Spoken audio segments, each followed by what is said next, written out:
after the senseless shooting east of downtown. So many are asking why 33-year-old Noah Harpham went on the rampage in Colorado Springs. Investigators say he killed 3 people before being shot by police. KRDO News Channel 13 Scott Harrison is live from the 200 block of North Prospect Street where Harpham lived. And Scott, are we any closer to finding a motive tonight?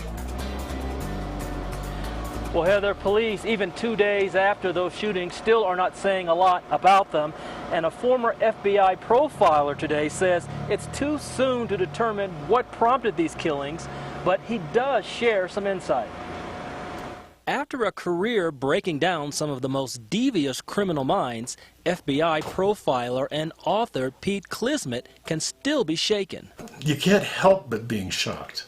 While it's early in the investigation of Noah Harpham, he says he sees some similarities to other mass shooters, such as his race, age, loner status, and anger. Once the police or sheriff's department gets done with the search warrant at his place and they have searched through his computer files, then they will find a rambling discourse of some of his grievances. He aired some just days before Saturday's shooting in the form of a video blog. All right, hey folks, this is Noah, getting my blog live. There's certainly some theme in there about his dad's church.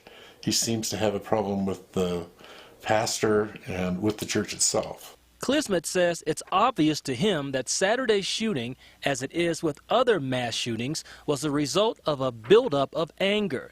He says Harpham didn't snap. But that's almost to say they woke up that morning, they had a cup of coffee, they read the paper, checked their emails, and said, I think I'm going to snap today and go out and start killing people. And nothing could be farther from the truth. And this criminal profiler says it would surprise him if police didn't find a playbook of some sort at Harpham's apartment. Most of these people that do these acts, even as unthinkable and as unpardonable and difficult to understand as they may be, are not mentally ill. But Klismet says the warning signs that something could happen likely were there. And Klismet also says it's hard to know whether the shooter knew his victims. 60% of the time, he says, it's random, like the Aurora mass shootings at that theater there. We'll be back at 6 o'clock with another live report. Live for now, Scott Harrison, KRDO News Channel 13.